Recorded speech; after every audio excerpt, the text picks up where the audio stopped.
Bismillahirrahmanirrahim. Dans cette vidéo, on va voir le rôle des poils absorbants dans l'absorption de la sève brute. Qu'est-ce que c'est que la sève brute? La sève brute, c'est l'eau et les sels minéraux. Les poils absorbants se trouvent dans les racines,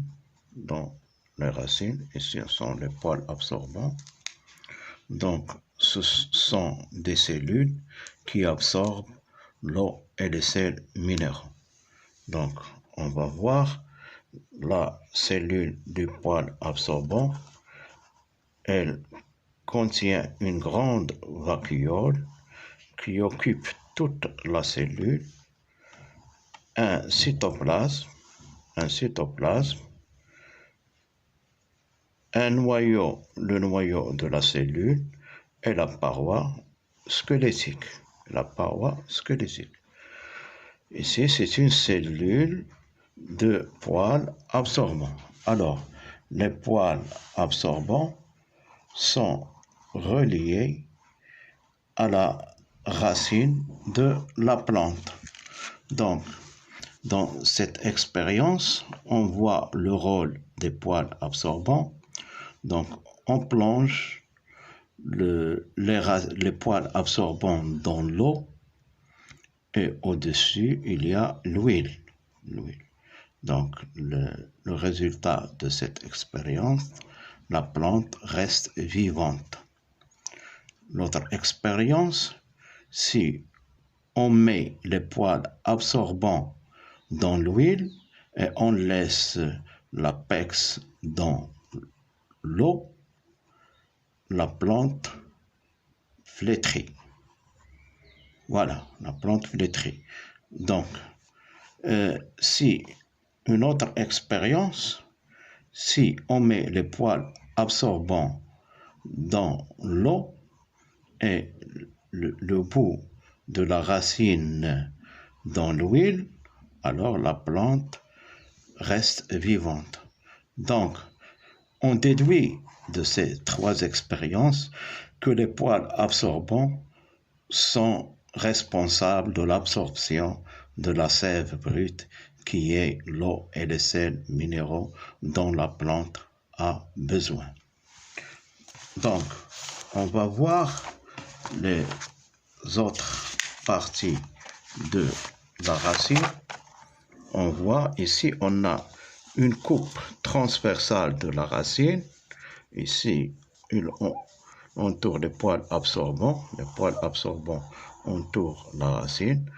Et il y a ici, de la périphérie vers le centre, on va vers le centre qui est en relation avec la partie aérienne de la plante, veut dire les feuilles. Donc, ici, il y a des canaux qui font monter la sève brute. Donc, la sève brute, l'eau et les sels minéraux est ramenée depuis les poils absorbants vers le centre de la plantule. Donc, ici, on voit les poils absorbants et on voit l'intérieur de la racine. Cylindre central, c'est l'endoderme.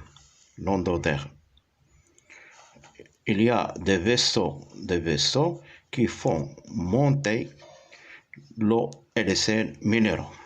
Donc, ici, on voit la pression osmotique des poils absorbants qui augmente, la pression osmotique augmente 0,7, 1,4, 1,5, 2,1, 2,8, 3. Ici, il augmente, puis il diminue. 1,7, 0,9. Donc, ici, on a des valeurs qui sont supérieures aux valeurs du sol. Donc, la pression osmotique des poils absorbants est supérieure à la pression osmotique du sol. Ici, on a un tableau qui nous montre la pression osmotique de la solution du sol et la pression osmotique des poils absorbants. On regarde 1,2, 2, 3,4, 5, 7,2. Donc la pression osmotique du sol augmente petit à petit. En même temps, la pression osmotique des poils absorbants augmente, mais d'une façon plus grande. 4,6, 5,5, 6,6, 7,5, 8,2. Donc, la pression osmotique des poils absorbants est plus grande que celle du sol. Donc, qu'est-ce qu'il va se passer? Il va se passer le phénomène d'osmose. L'eau passe du milieu hypotonique vers le milieu hypertonique. Donc, l'eau passe du sol vers les poils absorbants. C'est le phénomène de l'osmose. Mais dès qu'on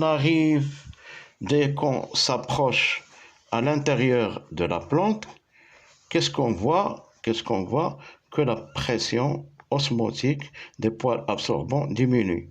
Elle passe de 3 à 1,7, puis à 0,9. Mais la plante a besoin de l'eau. Et puisque la pression osmotique de l'intérieur de la plante diminue, donc elle aura besoin d'un autre phénomène de transport. Ce n'est plus l'osmose, mais un transport actif.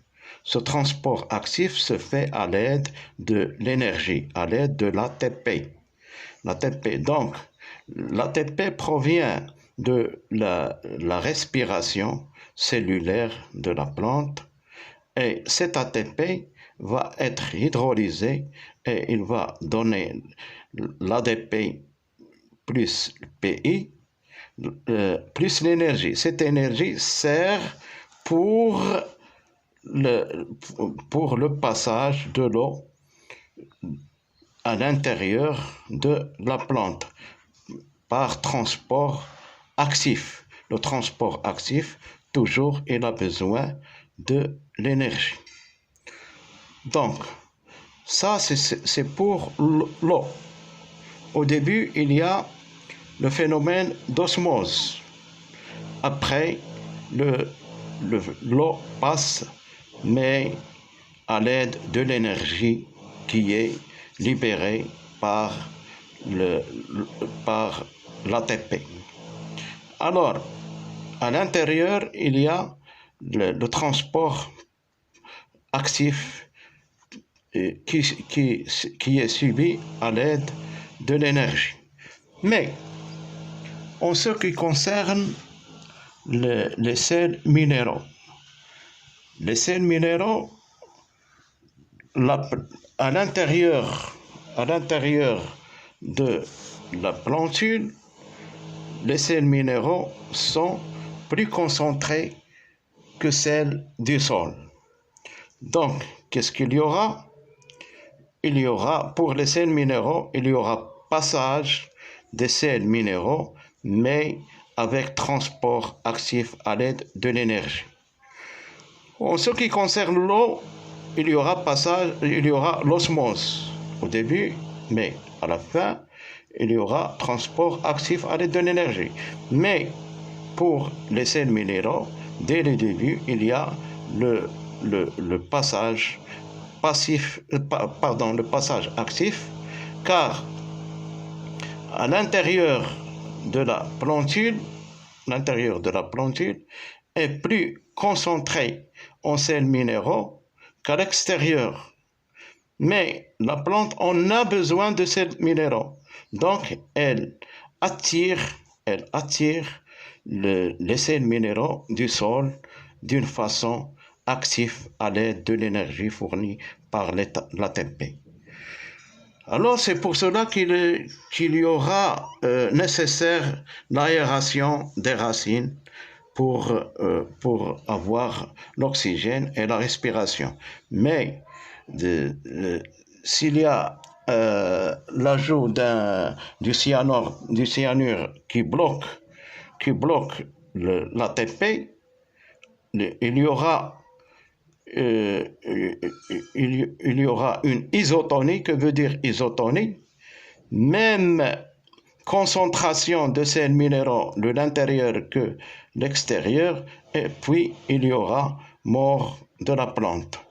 Donc, le déséquilibre